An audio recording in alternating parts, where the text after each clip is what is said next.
Hi, my name is Dominique Rizzo and I am celebrating the best of Australian beef with my beautiful crumbed sirloin panino. We're going to start with the caramelised onions.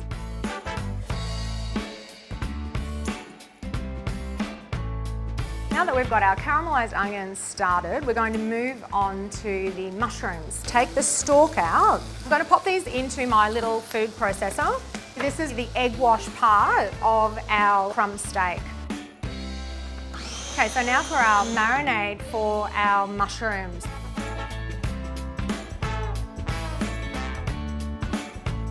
I am going to add to our breadcrumbs a little bit of Parmesan cheese, tiny touch of salt and pepper to the flour, give that a little bit of a mix.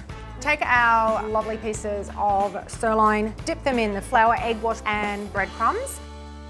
I'm just going to place our steaks in, and they only need 1 to 2 minutes on each side. And now for the provolone cheese. Okay, so we're ready to assemble. And there you have it. Panino with caramelised onions and sirloin steak. What more could you ask for?